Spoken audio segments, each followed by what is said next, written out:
दोस्तों, स्वागत है आप सभी लोगों का हमारी एक और नई वीडियो में।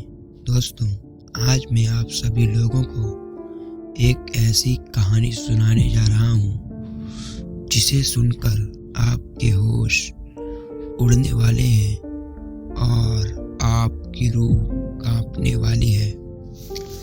लेकिन कहानी को शुरू करने से पहले अगर आपने अभी तक हमारे चैनल को सब्सक्राइब नहीं किया है तो अभी कर दीजिए और कहानी को आखिरी तक जरूर सुनना और ईयरफोन को लगा लीजिए। रिया अपने मम्मी सुमन और पापा विनोद के साथ दिल्ली में रहती थी। वह हर साल अपने मम्मी पापा के साथ गर्मी की छुट्टियों में ननिहाल जाती थी। उसका ननिहाल अलीगढ़ जिले में था। एक बार की बात है, रिया के स्कूल की छुट्टियां पड़ चुकी थी। रिया और सुमन ननिहाल जाने के लिए तैयार थे। विनोद को ऑफिस में काफ़ी काम होने की वजह से शाम को छुट्टी मिल पाई। दिन ढल चुका था। सुमन ने कहा, अब रहने दो, अब जाने का समय नहीं है। सुबह होते ही हम अलीगढ़ के लिए निकल जाएंगे। इस पर विनोद ने कहा, हमारे पास खुद की कार है। दिन ढल गया है तो क्या हुआ, हमें कौन सा वाहन बदलना है। रिया भी जिद करने लगी, मम्मा अभी चलो ना, मुझे अभी नानी के घर जाना है।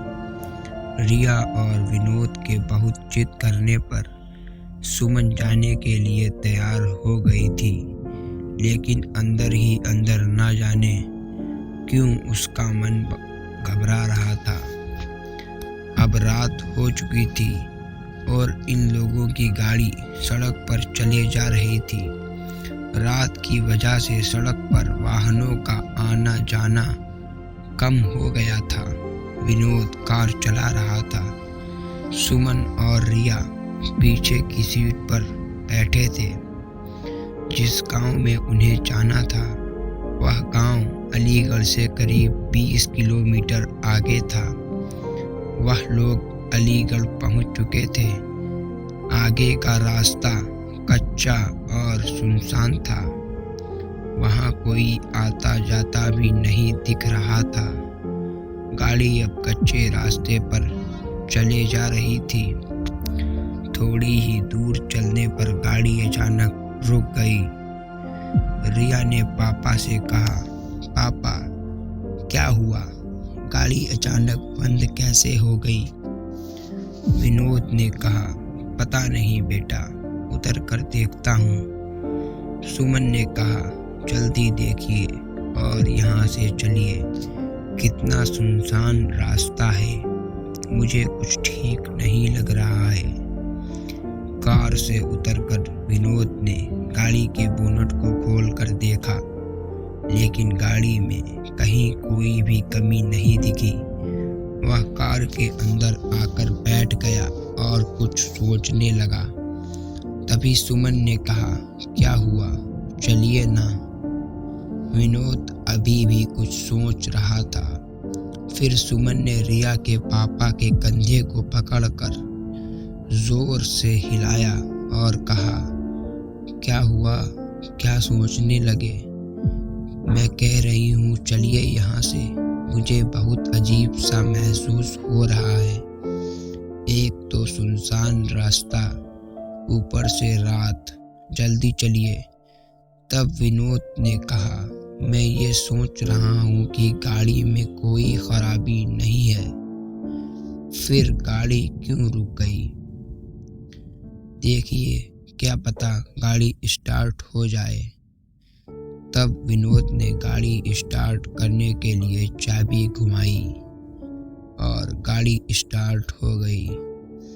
अब कार दोबारा उस रात के अंधेरे को चीरते हुए फिर आगे बढ़ने लगी। अभी थोड़ी ही दूर कार चली थी कि रिया चिल्लाई, मम्मी। एकदम से विनोद ने कार को रोका। दोनों मम्मी पापा रिया से कहने लगे, क्या हुआ बेटा, चीखी क्यों? इस पर रिया ने कहा, पापा मुझे ऐसा लगा जैसे हमारी कार के नीचे एक आदमी और औरत आ गए हैं। विनोद ने कहा, नहीं बेटा, ऐसा कुछ नहीं है। अगर वह औरत और आदमी हमारी कार के नीचे आ जाते तो हमें भी तो पता चलता, और वैसे भी रात बहुत हो गई है। मुझे नहीं लगता ऐसे में इस रास्ते पर हमारे अलावा कोई और भी होगा।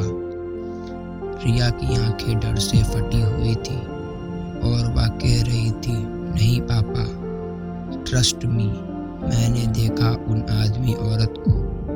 सुमन ने कहा, गाड़ी थोड़ा तेज चलाइए। गाड़ी की रफ्तार विनोद ने तेज कर दी।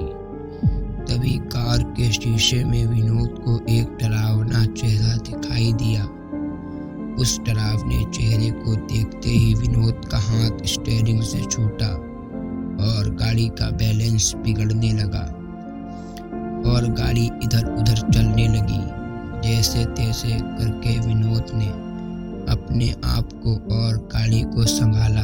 तभी सामने एक औरत और एक आदमी दिखाई दिए जो गाड़ी रोकने का इशारा कर रहे थे, लेकिन विनोद ने गाड़ी नहीं रोकी बल्कि गाड़ी की रफ्तार और तेज कर दी, क्योंकि अभी तक तो वह रिया की बात पर विश्वास नहीं कर रहे थे।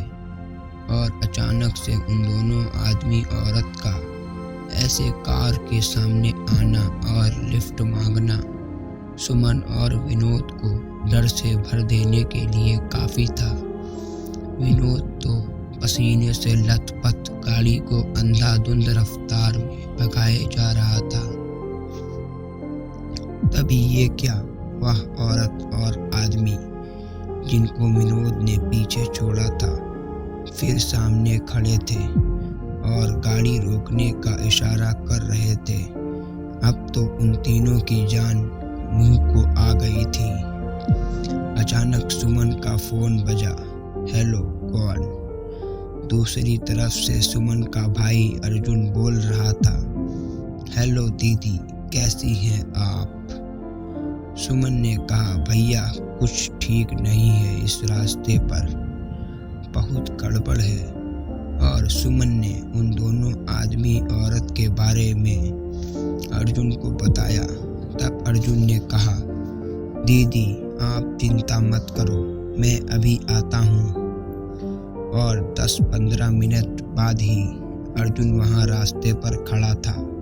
विनोद ने गाड़ी रोकी और कहा, अच्छा हुआ अर्जुन तुम आ गए, पता नहीं क्या हो रहा था हमारे साथ, कुछ समझ ही नहीं आ रहा था। अर्जुन ने कहा, कोई बात नहीं जीजा जी, मैं आ गया हूँ ना, अब आपको कोई प्रॉब्लम नहीं होगी।